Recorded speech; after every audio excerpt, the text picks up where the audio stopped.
বর্তমানে আমাদের দেশে বাজারের যে ঊর্ধ্বগতির দাম, আমরা কোনোভাবে সহজে চাইলে আমাদের দৈনিক যে চাহিদা সেটা মিটাইতে পারি না। মাছ মাংস তো দূরের কথা, যদি আমরা সবজির কথা বলি, পেঁপে ছাড়া বর্তমান বাজারে এই দেখছেন পেঁপে ছাড়া কোনো জিনিসের দাম কম নাই।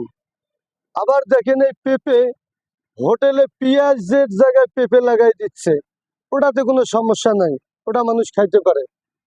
ওটা নিয়ে আমার কথা না, আমার কথা হচ্ছে এইটা, বাংলাদেশে যে জায়গা আছে, যে জমি আছে, যে মাটি আছে, একটা জিনিস মনে রাখবেন, প্রত্যেক জায়গায়, প্রত্যেক গ্রামে, প্রত্যেকটা ইউনিয়নে যেখানে যেখানে খালি জায়গা আছে, আমরা যদি একটা মরিচ গাছ, একটা লেবুর গাছ, একটা লেসুর গাছ, একটা পেঁপের গাছ, একটা আনারসের গাছ, যে কোনো ফলের গাছ লাগাবো, আশা করি গাছটা হবে।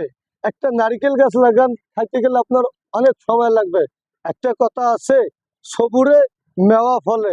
গাছ লাগাবেন, মাটি কখনো আপনার সাথে বিশ্বাসঘাতকতা করবে না।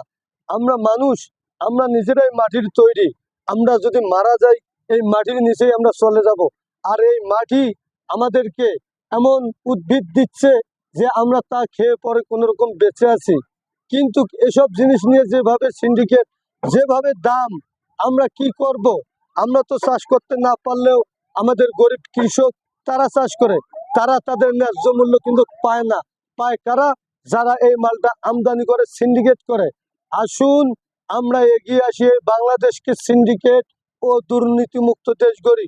পুলিশ প্রশাসন, মিডিয়া, আমরা সকলে কাজ করে আসতেছি, কিন্তু কোনোভাবে এই জিনিসটা থামিয়ে রাখা যাচ্ছে না।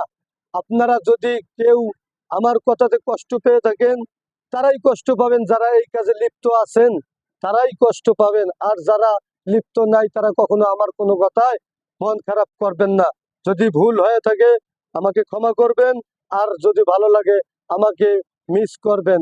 আমি হাবিব হোসেন, এই বলে আমি আমার কথা, আমার বলার কথা আমি বলছি। আপনি ভালো লাগলে আমাকে শেয়ার করতে পারবেন, কমেন্টস করতে পারবেন।